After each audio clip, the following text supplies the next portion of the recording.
For 2 years, a young widow named Sarah wore her grief like a heavy coat, hiding her broken heart from the rest of the world. No one knew the secret melody her husband used to whistle in the garage, or the specific blue dress he loved to see her wear. No one, except for a 5-year-old boy from next door who had never even met him. But when little Noah approached her in the park and delivered a message from beyond the grave, revealing intimate details only two lovers could possibly know, Sarah realized the shocking truth: her husband had not truly left. Prepare yourself. This story will not just touch your heart, it will make you believe in the impossible. It was a humid July evening in the quiet town of Mapleton when the sky turned a deep, bruised purple, signaling the arrival of a summer storm. In the Anderson living room, the atmosphere was usually one of comfortable routine, but tonight the air crackled with electricity. Thomas Anderson, a pragmatic accountant who prided himself on logic, was rushing to unplug the television as thunder rattled the windowpanes. His wife, Elena, was busy lighting vanilla-scented candles, preparing for the inevitable power outage. Their 5-year-old son, Noah, sat calmly on the rug, playing with his wooden blocks, seemingly oblivious to the booming chaos outside. When a particularly violent clap of thunder shook the house, plunging them into darkness, Thomas instinctively reached for his son, expecting tears or panic. Most children his age would be terrified, hiding under blankets. But as the candlelight flickered into life, illuminating Noah's small face, Thomas saw not fear, but a serene, almost nostalgic expression. Noah looked toward the window, where lightning flashed like strobe lights. "It sounds like the cannons at Antietam," Noah whispered, his voice carrying a strange, gentle gravity. Thomas paused, the flashlight in his hand trembling slightly. "What did you say, buddy?" Thomas asked, assuming the boy was repeating something from a cartoon. Noah turned to his father, and for a moment, his eyes seemed to hold a depth that spanned centuries. "The cannons, Dad. They were loud like this, but they did not stop for the rain. We had to keep marching in the mud because the captain said the Union would not wait." He sighed, a sound so weary it broke Elena's heart from across the room. "But do not worry. The noise ca not hurt us anymore. I promised I would come back to a place where it is quiet." Elena and Thomas exchanged a glance, not of horror, but of profound confusion mixed with an inexplicable sense of awe. This was not the imagination of a child, it was the recollection of a soul who had seen storms far worse than thunder and had returned to find peace. A few weeks after the storm, the Andersons decided to spend a sunny Saturday exploring the neighboring town's historic district. They wandered into a dusty antique shop filled with the scent of old paper and beeswax, a place where time seemed to stand still. Noah held Elena's hand, walking with a polite curiosity that charmed the elderly shopkeeper, Mr. Henderson. While Thomas looked at a collection of vintage tools, Noah let go of his mother's hand and walked directly toward a glass display case in the back of the store. He did not wander aimlessly, he moved with the precision of someone returning to retrieve a forgotten item. He pointed a small finger at a tarnished silver pocket watch resting on a velvet cushion. "That one," Noah said softly. Elena smiled, bending down. "It is a beautiful watch, Noah. Do you like the numbers?" Noah shook his head, his eyes filling with sudden tears. "Not the numbers, Mom. The picture inside. I did not get to give it to her." Mr. Henderson, who had been dusting a shelf nearby, stepped closer, adjusting his spectacles. "Young man, that watch has been sealed shut for 50 years. The latch is broken. We do not know what is inside." Noah looked up at the shopkeeper with a compassionate smile. "It opens if you press the side, right where the scratch is. I scratched it when I fell. Please, sir. She needs to know I kept it safe." Intrigued by the boy's conviction, Mr. Henderson took the keys from his belt and unlocked the case. With trembling hands, he picked up the watch and found the faint scratch Noah had mentioned. He pressed the spot. With a soft click, the back of the watch sprang open. Thomas and Elena gasped. Inside the case was a tiny, faded daguerreotype of a young woman and a lock of blonde hair tied with a blue ribbon. Mr. Henderson dropped onto a nearby stool, his face pale with wonder. "I have owned this watch for 20 years, the old man whispered, wiping a tear from his eye. "I never knew this was here." How could he know? Noah reached out and gently touched the glass face of the watch. "Love remembers," he said simply. "Even when the body forgets, love remembers." In that dusty shop, amidst relics of the past, the Andersons realized they were witnessing a miracle, a bridge between the past and the present, built by the innocent heart of their son. The true test of Noah's unfolding wisdom came not in the privacy of his home, where candlelight could soften the edges of reality, nor in the dusty corners of an antique shop, but within the rigid, whitewashed walls of the local community church. The Anderson family had always attended the morning service faithfully, a rhythm of life in Mapleton that was as predictable as the changing of the seasons. For Thomas and Elena, the church was a place of social comfort and moral grounding, a sanctuary where questions had prepared answers and the path to righteousness was clearly marked in black and white. However, since the storm and the incident with the pocket watch, walking through the heavy oak doors felt different. Thomas found himself scanning the faces of the deacons, wondering if they could see the invisible history his son carried, while Elena held Noah's hand a little tighter, as if to anchor him to the present moment. On this particular Sunday in early September, the air was crisp, carrying the scent of fallen leaves and floor wax. Noah, dressed in his miniature navy suit and a clip-on tie that he constantly adjusted, was sent downstairs to the junior Sunday school class. The classroom was located in the church basement, a room that smelled perpetually of damp concrete masked by lemon cleaner and old crayons. It was the domain of Mrs. Martha Gable, a woman who had taught 3 generations of Mapleton children. Mrs. Gable was known for her strict adherence to the curriculum and a countenance that rarely softened into a smile. She was a woman who wore her faith like a suit of armor, impenetrable and somewhat heavy. To the children, she was a figure of immense authority, the gatekeeper of the gold stars that marked attendance and good behavior. The lesson that morning was on the gravity of the afterlife, a heavy topic for a room full of 5- and 6-year-olds, but Mrs. Gable believed in starting the spiritual discipline early. She stood before the felt board, placing figures of sheep and goats with precise, deliberate movements. She spoke of the book of life, of the final judgment, and of the singular opportunity each soul had to make the right choices. Her voice was steady, lacking the sing-song quality usually reserved for children, as she explained that life was a one-way street, a single test that determined one's address for eternity. "We have only one chance to be good," she said, her eyes scanning the circle of small faces looking up at her from the carpet. "Just one life to show God that we deserve His love. If we make mistakes and do not fix them, the door closes, and it does not open again." The room was silent, filled with the wide-eyed anxiety that only children can feel when confronted with the concept of forever. A little girl named Betsy began to chew nervously on her braid. A boy named Samuel looked down at his shoes, perhaps contemplating the lie he had told about a broken vase the day before. The weight of the theology was pressing down on the room, suffocating the natural buoyancy of childhood. It was in this heavy silence that Noah raised his hand. He did not wave it frantically as children often do when they need the restroom or know the answer to a question. He simply raised it and held it there, calm and patient. Mrs. Gable paused, adjusting her glasses.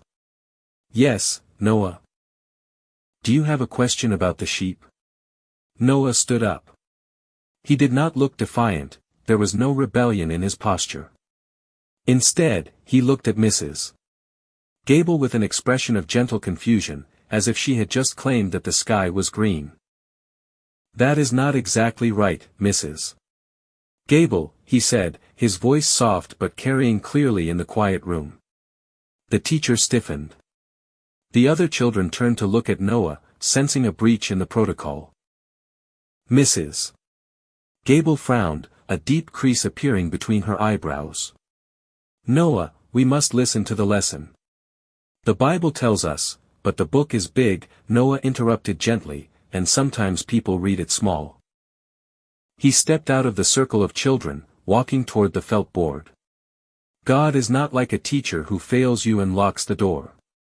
He is like a teacher who lets you retake the test if you fail. He wants us to pass. Mrs. Gable opened her mouth to reprimand him, to tell him to sit down, but the words died in her throat.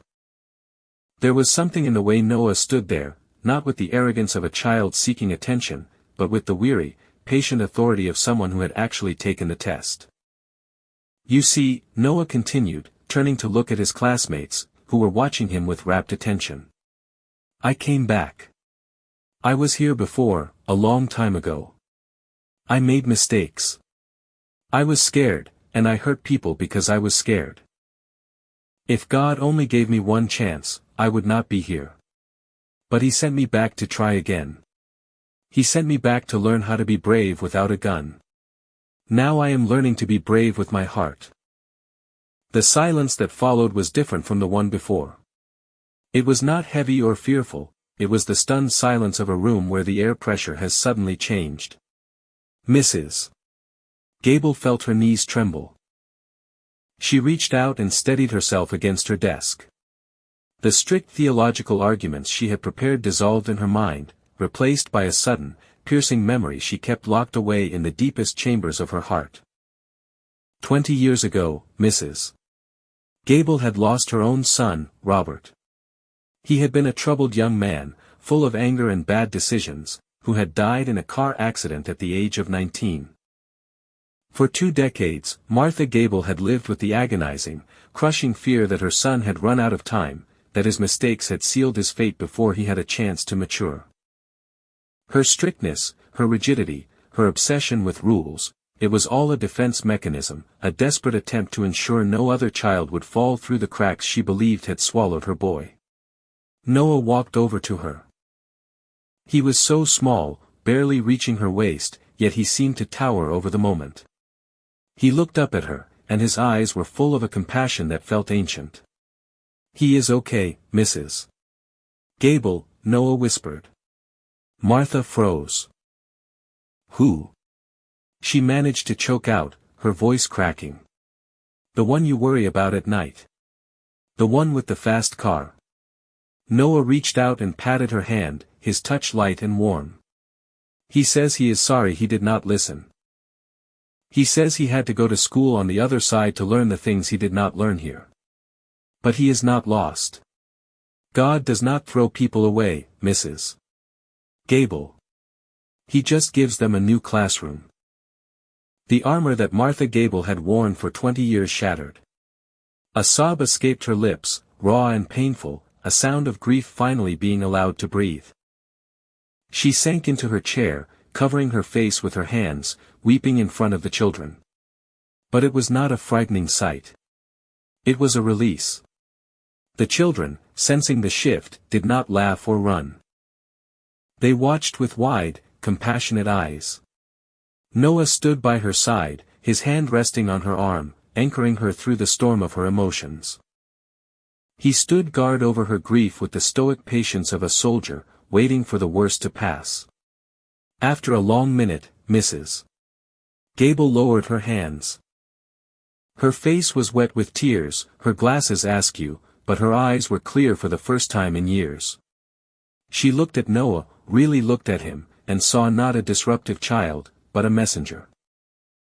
"Thank you, Noah," she whispered, her voice trembling but filled with a new lightness. That is a beautiful thought." Noah smiled, and in that moment, he was just a 5-year-old boy again. "You are welcome, Mrs. Gable. Can I go back to the circle now? I want to sit next to Samuel." When the parents arrived to pick up their children an hour later, they found a strange atmosphere in the church basement. The usually stern Mrs. Gable was sitting on the floor with the children, reading a story about a lost sheep that was found, her voice warm and resonant. When Elena entered the room, Mrs. Gable stood up and walked over to her. She took Elena's hands in hers, her eyes shining with unshed tears. "Your son," Martha said softly, looking over at Noah who was helping put away the crayons. "He has a gift, Elena. Do not let the world dim it." Elena nodded, a lump forming in her throat, recognizing the look on the teacher's face. It was the look of someone who had been carrying a heavy burden for a very long time and had finally been given permission to set it down. As they walked out of the church into the bright September sunshine, the world seemed a little less rigid, a little more forgiving. Noah skipped ahead, humming a tune that sounded vaguely like a marching song, leaving behind a classroom that had been transformed from a place of judgment into a place of hope. The golden hues of October had settled over the quiet streets of Mapleton, transforming the town into a living painting of rust, amber, and fire. It was a season of transition, a time when the world seemed to hold its breath before the long sleep of winter, and for the Anderson family, it mirrored the gentle shift occurring within their own lives. The incident in the church basement had rippled outward, not as a scandal, but as a quiet legend, changing the way the community viewed the small boy with the ancient eyes. However, the true depth of Noah's purpose would reveal itself not in a place of worship, but in the mundane setting of the neighborhood park, amidst the squeak of swing sets and the laughter of children chasing falling leaves. It was a Tuesday afternoon, and the air was crisp enough to require light jackets. Elena sat on a wooden bench, watching Noah carefully arrange acorns in a line along the edge of the sandbox. He played with a deliberate focus, treating the small seeds with the reverence one might show to precious stones. A few yards away, on a separate bench that seemed isolated by an invisible barrier of sorrow, sat Sarah Miller. Sarah was a young woman, barely 30, but her posture was that of someone carrying the weight of a century. 2 years prior, her husband, Michael, a beloved local mechanic known for his infectious laugh and grease-stained hands, had died suddenly of a heart attack while working in his garage. Since that day, Sarah had become a ghost in her own life. She wore black long after the funeral etiquette required it, her face perpetually pale, her eyes rimmed with the red shadow of unshed tears. The townspeople were kind to her, bringing casseroles and offering condolences, but eventually, their patience for her grief had waned. They moved on, leaving Sarah stranded in the winter of her loss while the rest of the world marched into spring.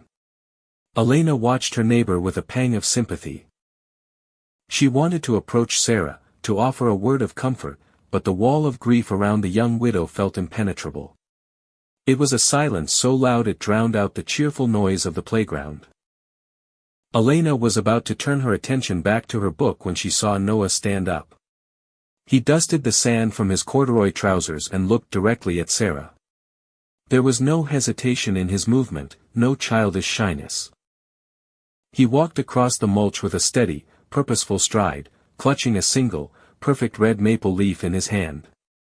Elena tensed, her instinct to protect her son warring with the newfound trust she had placed in his intuition.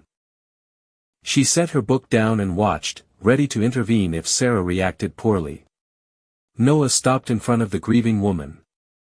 Sarah did not look up immediately, she was staring at her hands, lost in a memory. Noah waited, patient as a stone. "Sarah," he said softly. His voice was a gentle intrusion into her solitude. The young woman started, blinking rapidly as she looked down. "Oh, hello, Noah," she said, her voice cracking from disuse.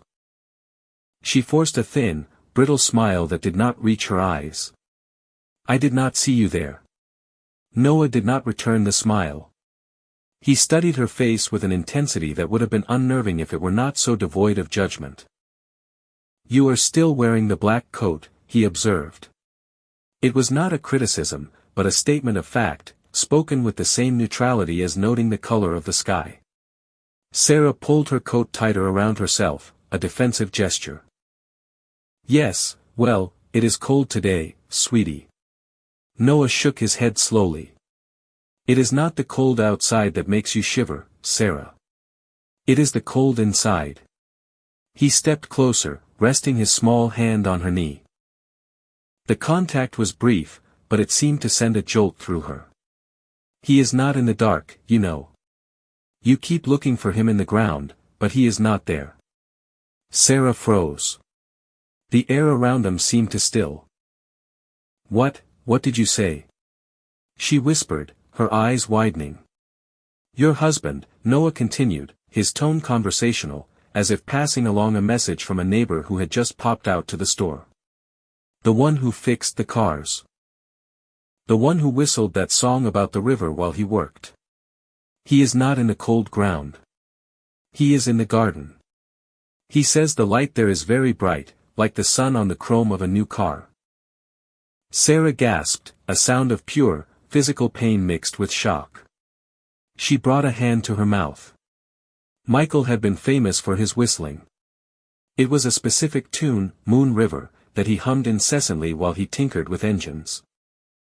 It was a small, intimate detail that lived only within the walls of their garage and Sarah's broken heart. There was no way a 5-year-old boy could know that. Who told you that? Sarah demanded, her voice trembling violently. Did your mother tell you that? Noah shook his head again. No one told me. I can hear him sometimes. He is worried about you, Sarah. He says you have stopped making the apple pie. He says you think it is wrong to eat something sweet when he is gone, but he misses the smell of the cinnamon. He wants you to bake it again.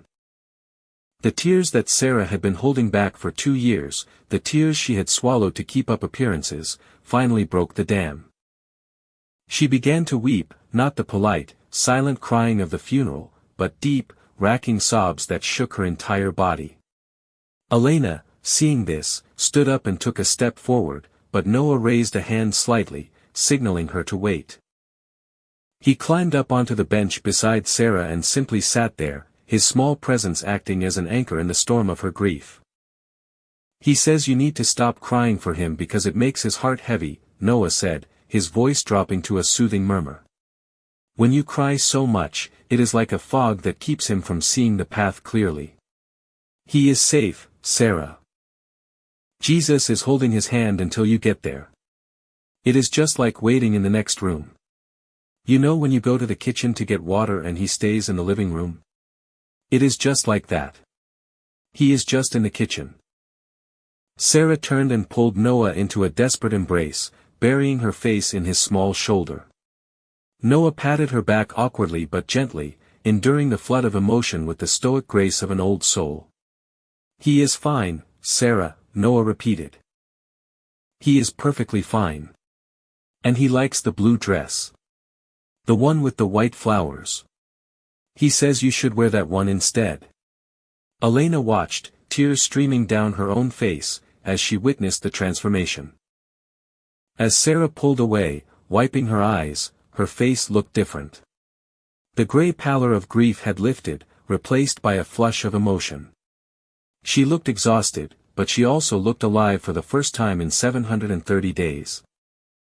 Thank you, Sarah whispered, looking at Noah with a mixture of awe and love. I did not know. I thought he was just gone.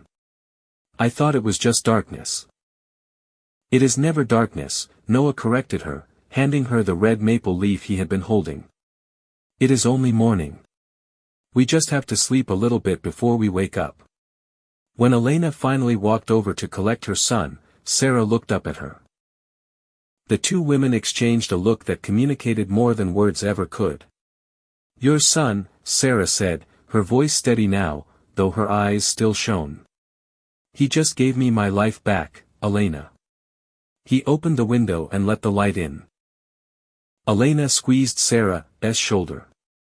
Come over for dinner tonight, Sarah. We are having roast chicken. I think I will, Sarah replied, a genuine smile touching her lips. And I will bring dessert. I think it is time to make an apple pie. As they walked home that evening, the streetlights flickering on one by one, Noah held his mother's hand, swinging it gently. He hummed a tune under his breath, a slow, melodic version of Moon River. Elena looked down at him, at the small boy who contained a universe of wisdom, and felt a profound sense of gratitude.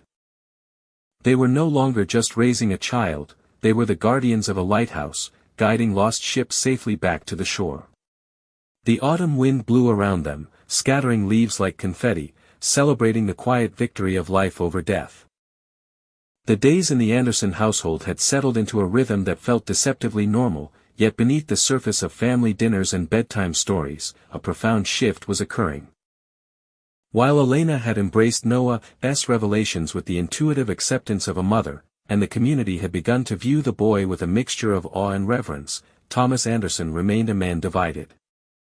By day, he was a pragmatic accountant, a man who lived in a world of ledgers, audits, and predictable outcomes where every column had to balance and every question had a definitive answer.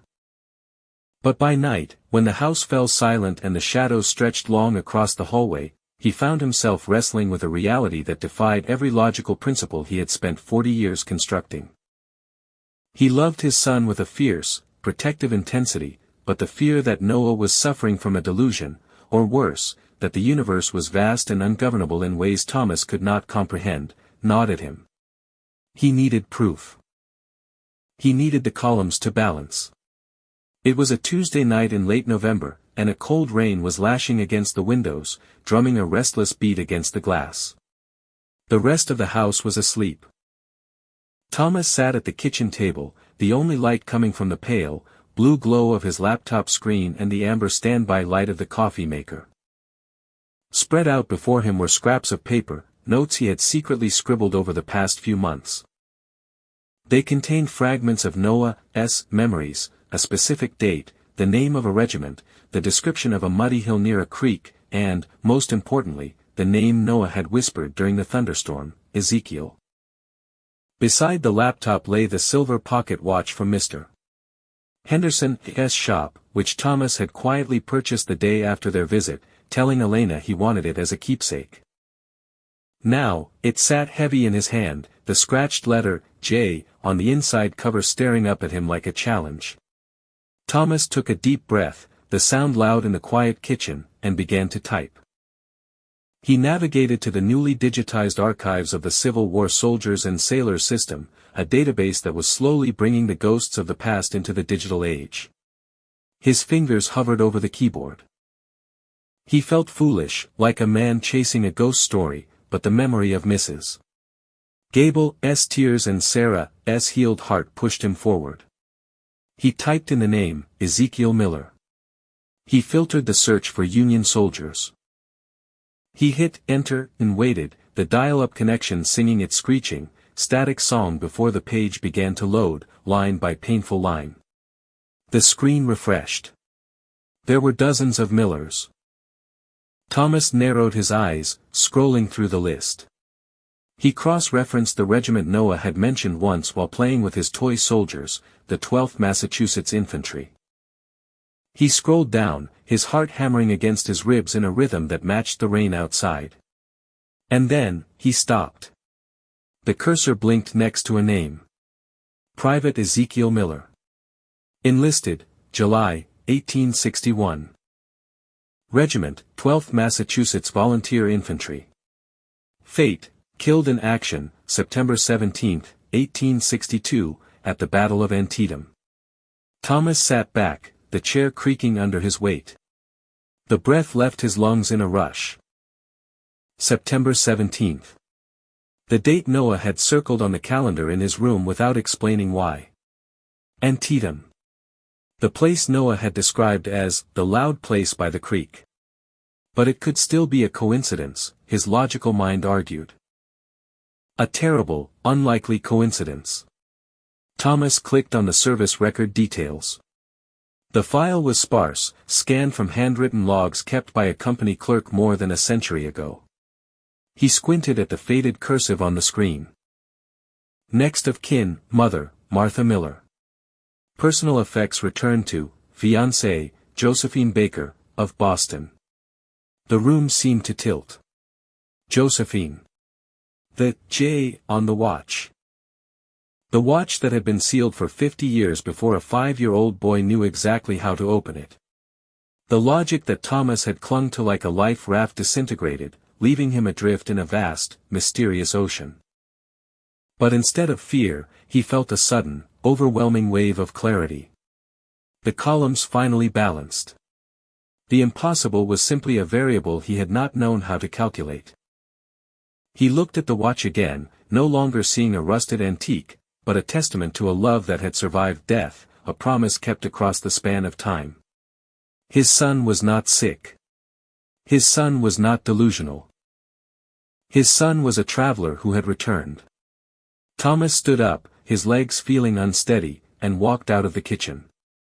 He climbed the stairs, the wooden steps groaning softly under his feet, and moved down the hallway to Noah's room.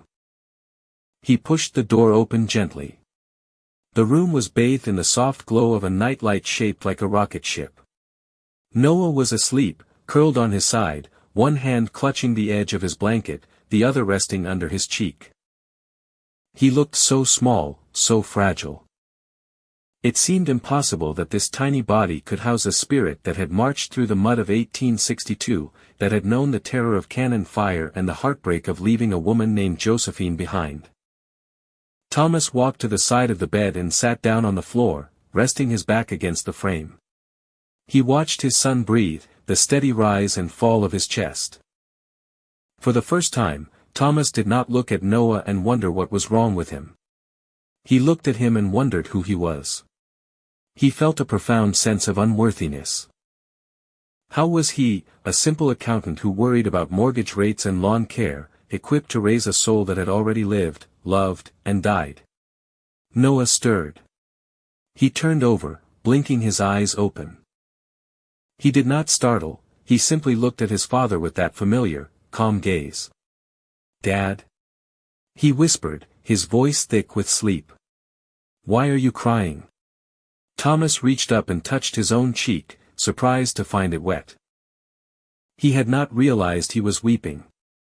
"I am not sad, Noah," Thomas whispered, his voice trembling. "I am just. I was looking at the computer." Noah pushed himself up on one elbow, rubbing his eyes. "Did you find him?" he asked. He did not ask who. He knew. Thomas nodded, a fresh tear tracking through the stubble on his jaw. "Yes, son. I found him. Private Ezekiel Miller. He was 19 years old." Noah lay back down, staring up at the glow and the dark stars stuck to his ceiling. 19 is not very old," he murmured. "I did not get to finish anything. I was supposed to build a house for her." Thomas reached out and took Noah's small hand in his large, rough one. The hand was warm, alive, pulsing with a second chance. "You have time now, Noah," Thomas said fiercely. "You have a whole lifetime. And I promise you, I am going to make sure you get to build whatever you want.